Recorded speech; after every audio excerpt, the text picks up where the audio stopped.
Afternoon, everyone.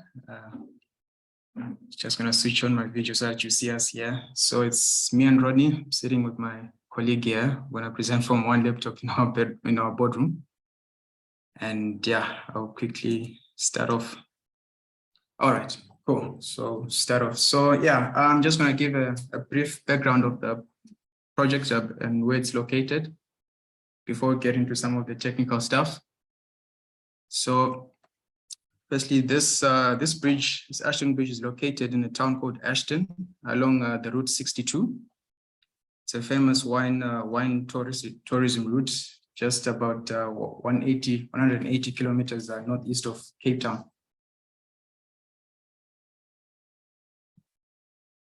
Okay, the original bridge was constructed in the 1930s, and this was a 5-span bridge with a superstructure that was earth-filled arch type, allowing for single lane vehicular traffic.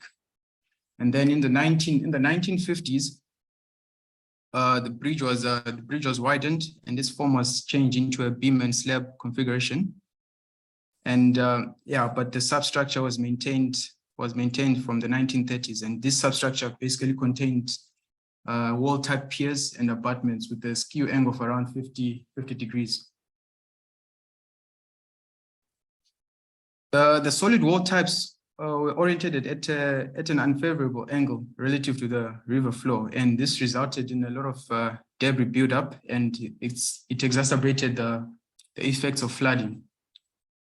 So in this case, you can see some of the floods that occurred in previous years that resulted in road closures, and these had adverse effects on the local economy. So in replacing the bridge, the key considerations were that the road should remain open during construction, and also that the new structure would provide a substantial improvement to the hydraulic efficiency and capacity. And we also needed to accommodate the risk of flooding during construction and service life. So it is with this in mind that we compared a couple of options and the construction methods, and the single span tied arch launched transversely performed favorably in our matrix. So this is the final arch form, which ensured that the road remained open during construction and was transversely launched to its final position, and stability was also guaranteed during construction in the event of flooding. It's also important to note that the do-nothing approach was also evaluated, where we analyzed the microeconomic impacts of closing the road during floods, and this was modeled over a 50-year period, and the cost of this approach resulted in it exceeding the cost estimated for replacing the bridge. This is basically the final tied arch form. And this is some of the terminology that we'll be using throughout the presentation. We've got our spring points, our tie beam, the arch rib, as well as the hanger cables. And the general details of the bridge basically have a four-lane bridge, a 4-lane roadway with sidewalks, and the arch is about 23 meters above the road surface level. And the deck is post-tension longitudinally and transversely. And we've got 48 stay cables and also 50 anchor plates.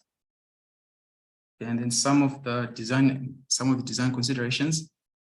So when you're looking at the aesthetics, the main thing was to create slender members that almost created a see-through effect and fit in with the topography of the area. And we also went for the inclined hanger cables instead of the vertical hanger cables, because those ones appeared more aesthetically pleasing. And also, as a major benefit, the bridge spanned the entire river channel, which was also an improved hydraulic efficiency. And the 4 spring points were massive elements that required careful management of the heat of hydration and the associated cumulative strains. And this required that when we're placing the concrete, you use the pre-inserted temporary steel tubes. And the mix was a 50-13 pumpable mix, which was used on these spring points.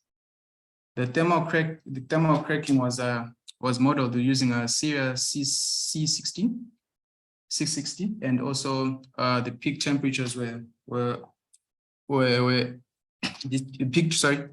peak temperatures were found using embedded sensors.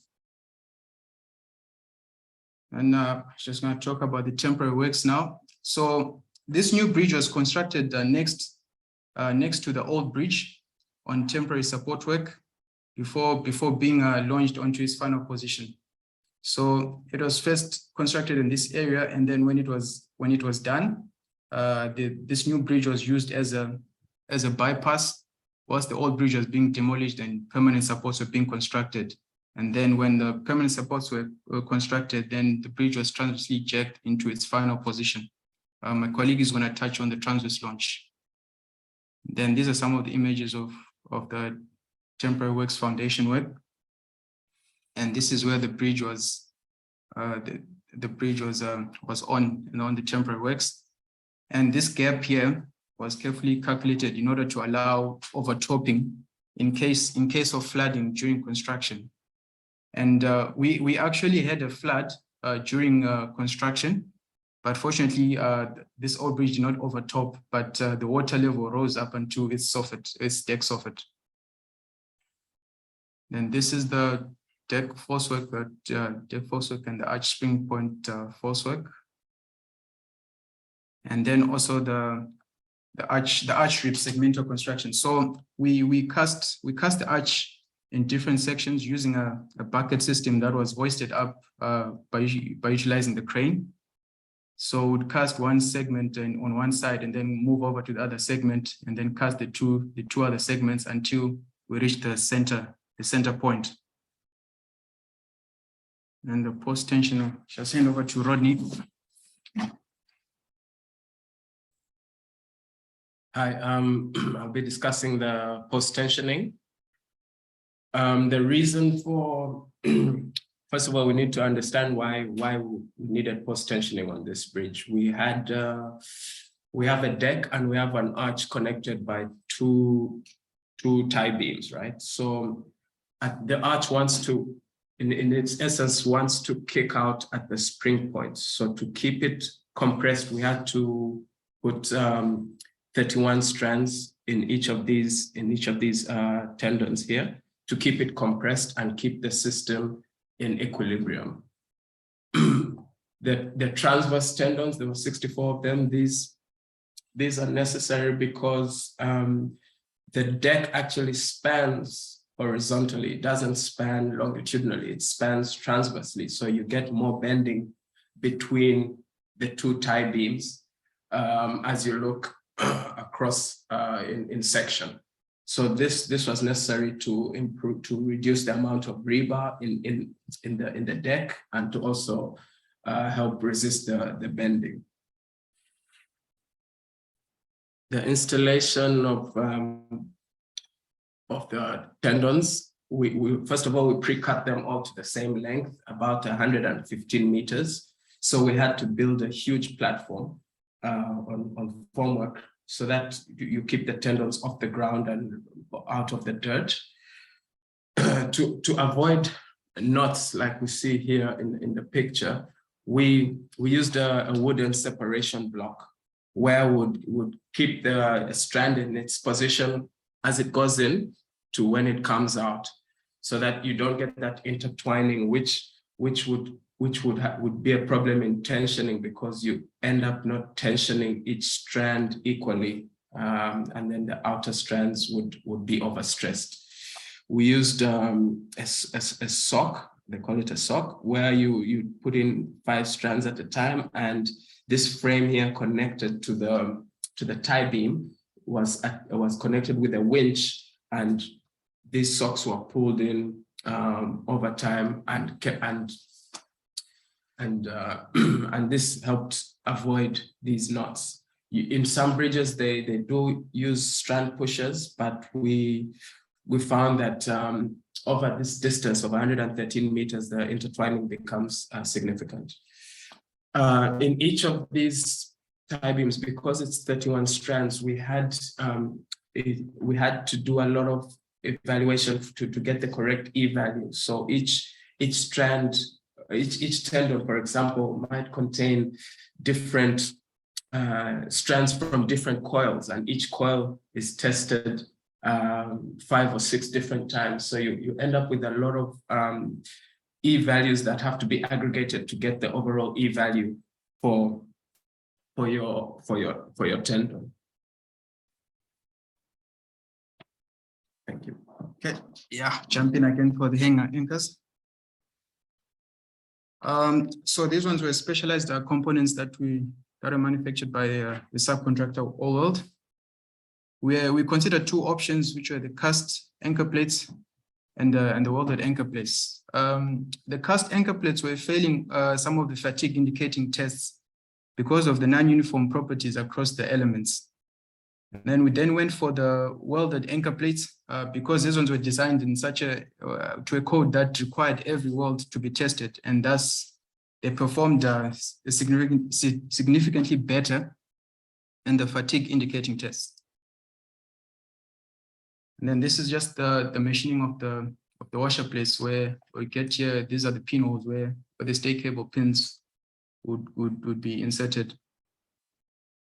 And these are the quality control tests where each weld was tested. And also, yeah, they were trying out the pinhole if it fits. And then for our paint coating systems, these are paint coating systems, and also the MPI test to just identify the surface defects on the anchor plates. Then when the manufacturing process was done, these anchor plates were brought to site, and then they were hoisted onto the arch in a special trolley that was manufactured by the contractor. So the key thing that we're focusing on basically was just this flit angle, where basically this angle, we're just trying to ensure that the top anchor plates on the arch rib and the bottom anchor plates on the tie beam are perfectly aligned, because this would prevent curvatures, inducing curvatures in the hanger cables. So now these anchor plates are attached onto the arch through highly stressed threaded bars, and the connection consists of washer plates. These washer plates where the hydraulic jack sits during tensioning, and this hexagonal nut that is tightened to lock in the force. So now, due to the differential heat in the elements, there was this bowing effect in the base of the anchor plate. So now this meant that the entire area of the washer plate would not sit flush on the base plate, on the base of the anchor plate. And then when it came to tensioning, that would mean that you're not tensioning your bar in a straight manner. And so in order to accommodate this, we had to machine the washer plates. We had to sort of measure the deviation due to the bowing, and machine all the washer plates accordingly. And then this was some of the measurements that we're taking, where we basically used a 3 millimeter deviation as a criteria to machine the washer plates, and used a local workshop to machine all of about 480 of them. Then when it came to tensioning, because of the length of these bars, the sitting losses are much more pronounced. Therefore, we had to tension in a number of cycles in order to overcome these sitting losses. And when we're tensioning, we also tension sequentially in order to balance the forces in the anchor plate.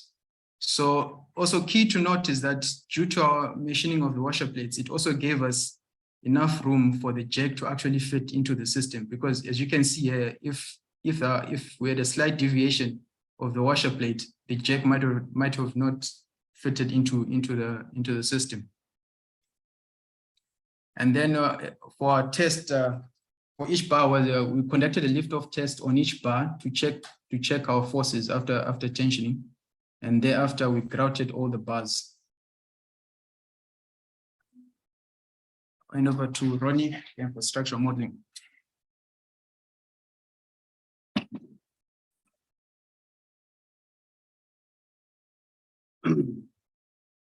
Okay, I'll be speaking about the structural modeling now. We had 2 finite element models. The one we made, the first one, the originator was from Edward Smarts with the RM model made in South Africa, which had to be verified and calibrated with another model from a different software. So we used RM here in South Africa, and our UK office helped us with the verification on the sophistic model. There were a few differences with the models. The main ones I've summarized here. The RM had 30 construction stages. Sophistic had 89. The deck false work, which Cabo spoke about, the temporary works, here we modeled them as rigid supports, and in Sophistic we calculated the stiffness of the false work beneath, and then the creep and shrinkage models were different. TMH7 as opposed to the older BS5 400 for RM. So this is an example of the model. Just want to show you a few of the stages. This is a transverse post tensioning. As you can see, the transverse direction is between the two tie beams. It's modeling different stages. Here is cable tensioning. You can see what the effect it does on the arch as it pulls, as you tension a cable, pulls down the arch. It shows you your high stress zones there as you're tensioning. Yeah, and these are the deformations you get. And that's when the force work has been removed. You can see now the arch is fully working. And yeah, it was quite helpful to see, to visualize what's actually happening. So each stage, each model model different stages. So you can see we had the time-dependent structure modeling, basically because your structure is always deforming over time due to creep and shrinkage. It's actually an alive structure, so you have to account for that in all your calculations. There's also the horizontal deck movement, which informs whether the movement range. It informs whether you have to preset your bearings below, and it also informs your movement range for the joint at each abutment. As if I can explain it better, if we had the west abutment, we had our fixed bearing, so no movement happens there. On the east abutment, all the movement is taken there. You can see as soon as we post tension the longitudinal beams, the deck shortens. That's a shortening of about 37 millimeters. Before installing the hanger cables, it's continuing to shorten due to creep and shrinkage. There's about 60 millimeters. But then after you install the hangers, because the arch is working now, it wants to kick out, then you see the movement goes the other way. The deck increases in length. Then you have your temperature movements. These are theoretical though, which we had to verify on site. And 30-year creep and shrinkage and final creep and shrinkage, you see your overall shortening is about 66 millimeters. So this shows you what kind of joint you need to put in at each abutment. For example, you see we have about 30 mils of temperature movement, which is going to be taken up on one side because this side is fixed, and you add the creep and shrinkage, you get about 90 mil. Hence we went with the BSP 100 joint. Okay, I'm going to talk about the hanger force optimization. This is one of the more trickier things with designing these network arches, because every tensioning each cable affects the cable next to it, and you have to decide on on your tensioning sequence, first of all, which pair of cables, because we model this as tensioning pairs at a time. So the aim is to get an optimal tie beam profile. That optimal profile will also mean that you get a balanced bending moment diagram across the whole tie beam. So the way they'll do it with the unit load is you'd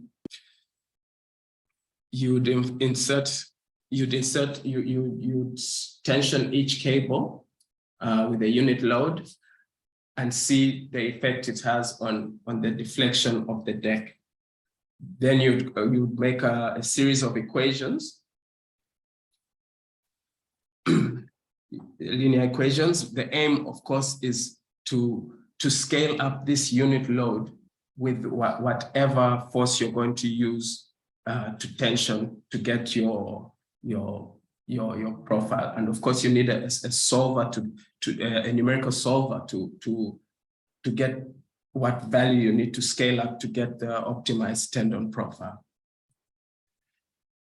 Okay, now we'll talk about the hanger cables in practicality. This is basically the cross section. These were made by Radielli in Italy. The important thing there is the braking force of 5,790 kilonewtons. Usually with cable structures, we are only allowed to tension up to 50% of this force, so we'll always have extra capacity. And in terms of this bridge, there was inbuilt redundancy where it can still operate without collapse if two cables are out of action. The tricky part with this was to get the length of your cable before it was delivered from Italy, because you don't want your cable to be too long or too short. It has to fit the exact gap between the arch and the tie beam. So they were pre-stretched to a certain force based on our model. So we wanted them to fit at stage 2 tensioning. So we calculated the gap between the arch and the deck at the end of stage 2 hanger tensioning and cut the cables based on that. And the rest of the movement and play could be taken in the turnbuckle there. Okay, this is the installation. They came pre-coiled, so we had to uncoil them on a spindle with a crane, lay them on the deck and repair whatever repairs were needed, like local repairs, for example, little notches and things on the forks. We repaired it with Sigma zinc and Wacom zinc spray, about 5 layers in total of those, 3 of Sigma zinc and 2 of Wacom zinc spray. And the installation was done by means of a C-hook there. As you can see, this was designed by the contractor. It straddles the arch and then allows you to insert the fork socket at the bottom into the pin, the anchor pin that Kabo spoke about. So the hanger tensioning sequence, we tensioned in 4 stages. The first stage was 50% of the final force. This is just to get out all the slack that's been in those cables, because when they're hanging initially, there'll be slack. Then the second stage, you go to 100% of your deck, of the load, and then the deck completely lifts off the temporary works, and now the arch begins to start working. Like I said before, the tensioning sequence is entirely up to you, but we did it in pairs, and we found different. Each stage we used a different sequence as we learned more about the structure. We found the inner leaning cables, for example, lift the deck more than the outer leaning ones. So if you want to get to your profile faster, you focus on those ones, for example. Yeah. Then stage 3 was just to fine tune stage 2. because we had to get UCT in to check if the actual forces we are getting on site is what they're getting with their dynamic methods, which Kabo will speak about. And stage 4 was the final tensioning, when the bridge has been moved into position and the model has been calibrated and you want to get your profiles. Okay, the practical tensioning itself here, we use 2 hollow core jacks, those 2 hollow core jacks, we paired 2 jacks with similar friction losses so that you don't have a huge discrepancy between a jack on this side pulling more than this jack and then twisting of the cable or an eccentricity.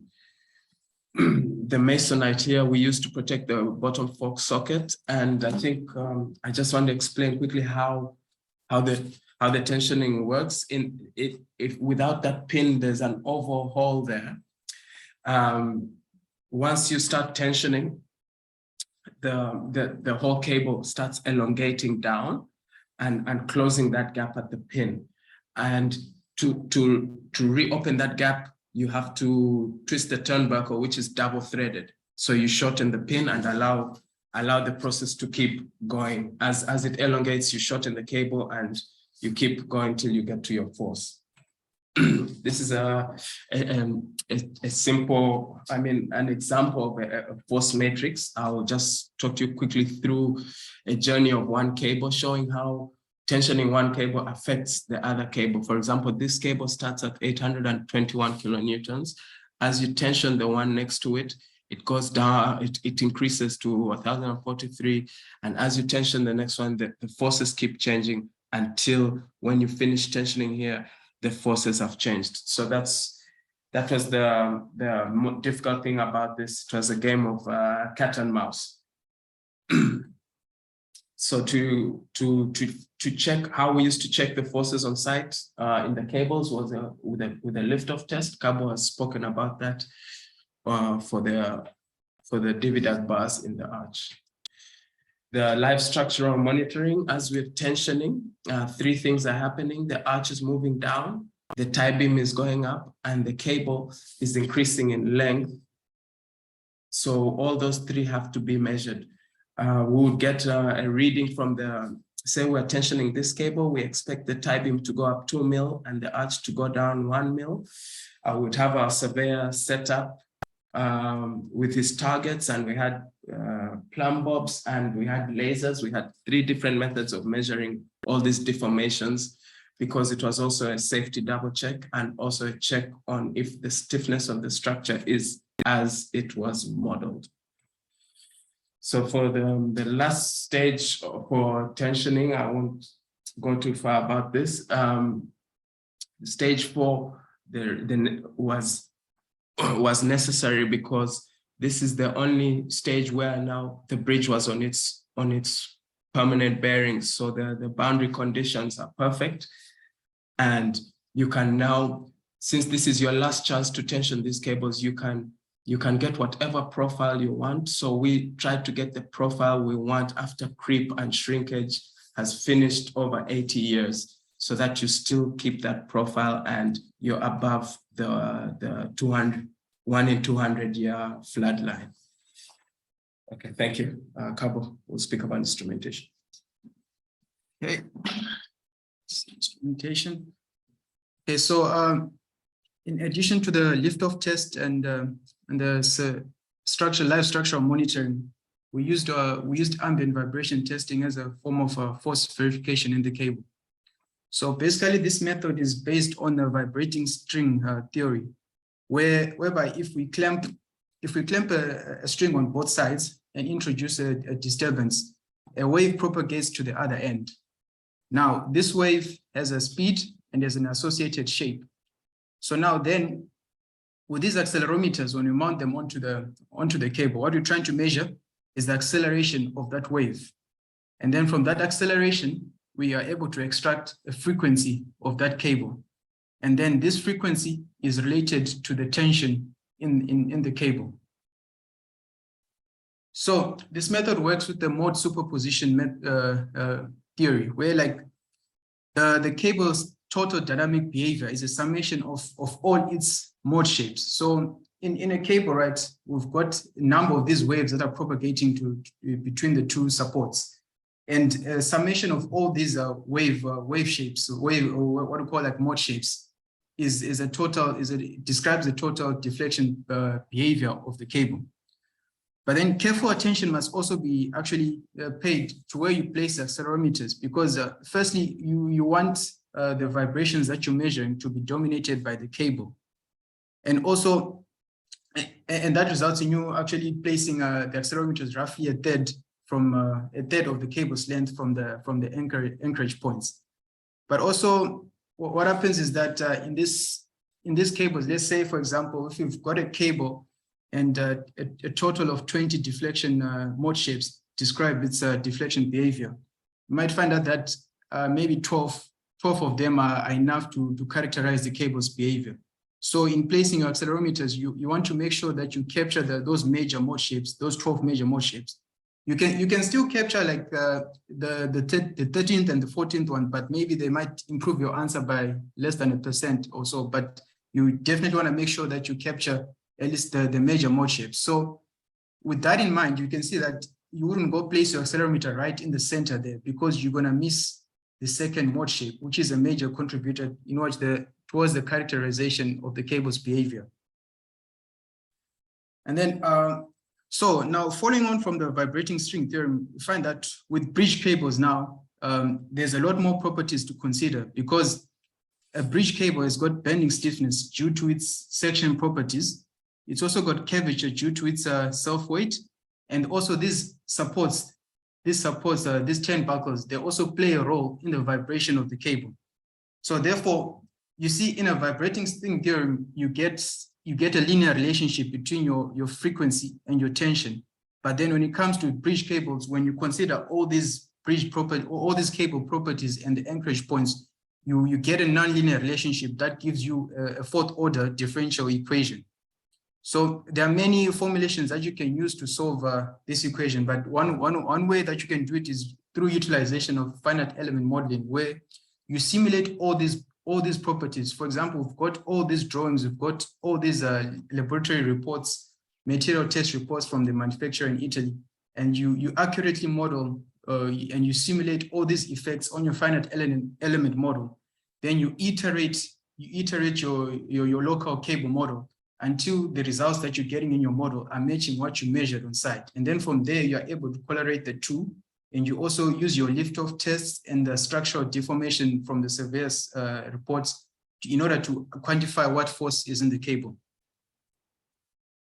So in addition to the cables, we also did the bridge vibration test, where we also place these accelerometers along on the deck itself, and also place them on the arch in order to get the various mode shapes of the bridge, and or compare them to the ones that were predicted by the finite element model. And it was interesting to note that these mode shapes were actually changing over time, because we did change our bearings a number of times. For example, we had the temporary bearings, we had launch bearings, and we also had sliding bearings as well. So with that change in the boundary conditions, it changed the flexibility of the structure, and you could actually validate it through the mode shapes that you're measuring on site. And another useful thing with this with the mode shapes is that they were used to also help in identifying the natural frequencies of the cables, because you find that when you get your frequency response functions, your signals, right, and you want to extract your natural frequencies, some of the peak values are too closely linked to each other. But then if you've got the bridge mode shapes, you are able to isolate the frequencies to say between the ones that are due to the bridge global structure vibration and the ones that are limited to just the cable vibration itself. We also conducted strain measurements where we were trying to characterize the as-built behavior of the bridge with respect to its section behavior and lateral load distribution. So So these measurements were also compared to what the finite element model was predicting, and we were using these measurements to calibrate our model as well. So basically here we had a truck of known weight which was traveling at selected speeds, and then the response was measured through strain gauges that were mounted on the decks of it, and we also have strain gauges in the arch, and then we'd get these results and also run as a simulate the test on our finite element model and compare the two results. So in the end, the goal of these instrumentation tests is basically to calibrate our model, finite element model, so that it mimics the real life behavior of the structure. And when we get these values such as the stiffness and all these mode shapes, these form a benchmark upon which in future condition assessments, these can be used, and this can be used to compare how the structure is performing over time. And also becomes useful in certain situations. Let's say if we had supports, if you have those those overpasses or those piers, and where those bridges where tracks collide into piers, if you got such measurements and you want to check if your structure is still safe, you could use this to quantify to help you decide if your structure is still safe for use or it needs to be repaired. Yeah, I think I'll hand over to Rodney now to chat about the launch.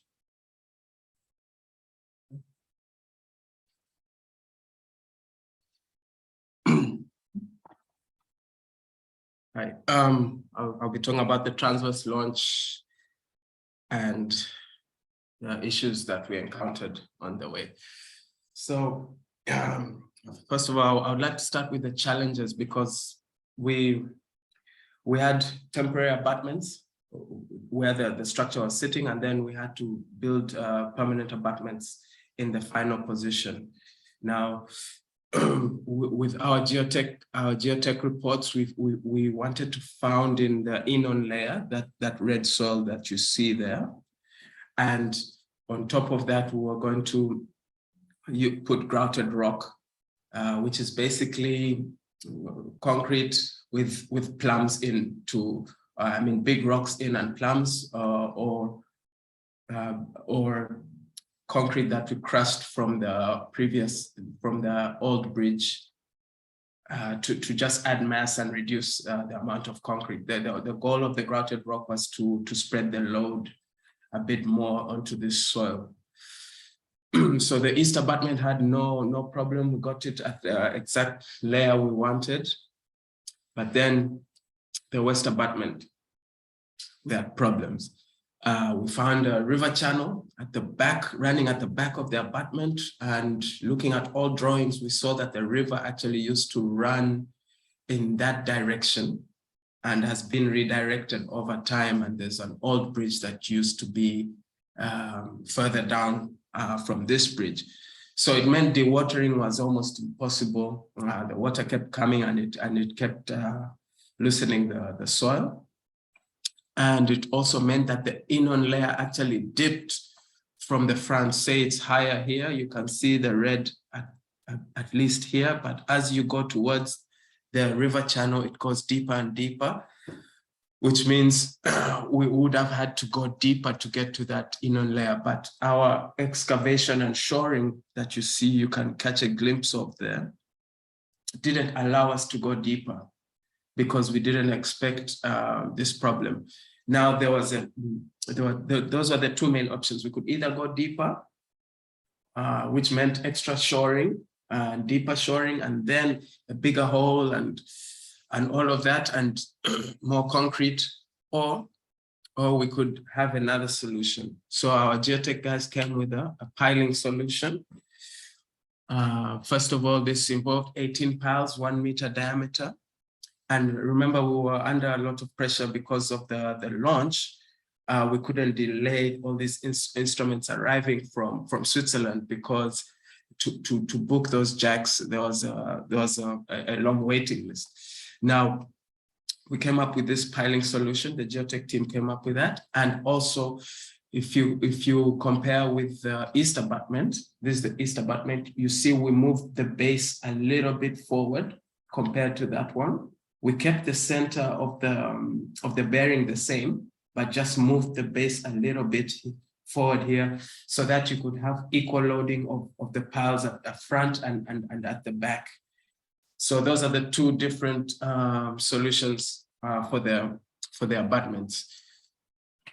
Now we get to the launch. This was the the methodology. The red is the temporary abutment. The green is the permanent one, and sorry, the gray is the permanent one. The green is the infill piece that we left out to allow for overtopping that had to be cast just before the pour, and it has to be, both these abutments had to be of equal stiffness so that you don't have any settlement as the bridge is moving. The launch distance was 23 meters. This sliding surface, this orange surface you see here, had a tolerance of 3 millimeters across. So it couldn't be more than 3 millimeters out across the 23 meters. The original method was a push method, but the contractor wanted a pull method, because remember on this job we had two contractors. The original contractor went into business rescue. So his original plan, the new contractor changed it, which meant that he went for a pull method. Usually you don't want to be pulling structures such as these because they end up jerking due to the inertia. That's why we had initially gone for a push method, but also the availability of push jacks is not as common as the normal strand jacks they ended up using in the end. Also, the strand jacks allowed this bridge to have a forward and reverse mechanism as you're launching it, which allowed you to reverse the bridge, say in case of emergency. For example, on the day of the launch, we had an ambulance that needed to cross, so we allowed it. Also, that retaining jack allows you, as you're pulling, it puts tension in this system, so the bridge doesn't jerk because it kind of has a break. It has to overcome the retaining jack to then come forward instead of just coming forward in an uncontrolled manner. As you can see, we had to attach all these frames on the permanent abutment. All these frames are attached using DVD bars that go into the concrete, and that means you have to redesign your whole abutment and allow for bursting reinforcement for all these DVDs, because once this jack is pulling, you're getting a pull-out force right at the bottom there, and all kinds of other mechanisms that are happening, especially in the top of your abutment. Okay, the equipment used is this is a sliding bearing. It consists of two pot bearings inside, because it had to behave like a real bearing to allow for rotation, because it was under the bridge for a few months before we actually had to launch. So it had to be able to take all the normal movements as a normal bearing would. Also, at the bottom of it was a polished stainless steel surface. We almost went for chrome, which would have even been better to beat the friction, but stainless steel in the end worked well. You can see that the strands and the anchorage of the strands come into the strands that the jack is pulling. Those jacks I showed in the previous are anchored into the sliding bearing with all their anchorages here. So that's what pulls the actual sliding bearing. You can see the sliding surface there, and here your side guides. Your side guides will allow you to steer the bridge in case it starts going off the sliding surface. You would put a packer and in the direction you want the bridge to move, and then it would adjust like that. Okay, this is the sliding bearing in real life. That's after it has been, here is before the concrete. That's how it looks before you concrete it. This is how it looks after you concrete it. That's the anchorage that you're gonna pull it from. Again, the tendons, they installed like how we did before with the template, just to avoid entanglement. These were also the most important things in the whole thing, these Teflon pads that they feel like the surface of a golf ball. And these pads were what the sliding bearing slides on. That polished stainless steel surface below is sliding on this Teflon pad. This is the jacking frames being installed and stressed and connected onto our new abutment. You can see there, all these frames had to be tensioned. And there's the strands with the jack in place. This is on the day of the launch.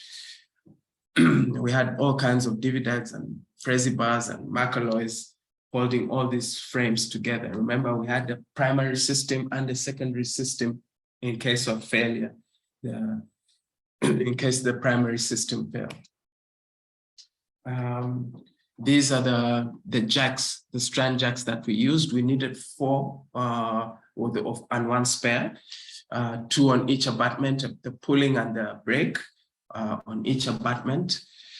And then the secondary system was this one, which had 220-ton hollow core cylinder jacks that would help if we encountered, if the bridge was heavier than we thought. So overall, the whole system was designed to take 11% friction together, but this system alone is supposed to take 8% friction. We had lasers. There's a laser there, a distance target on top of this frame that would tell the operator from the jack operator how far the bridge was being pulled. It took 1 person only to operate all 4 of these jacks and operate the whole forward and reverse system. And just a quick story: these jacks almost didn't make it to site because they got stuck in Durban during the Durban riots 2 weeks before we had to launch the bridge, and yeah, it was a hairy situation. So this is just in summary, the day of the launch. You see your Teflon pads, you have your grease and your pulling strands, and that's how the whole system worked.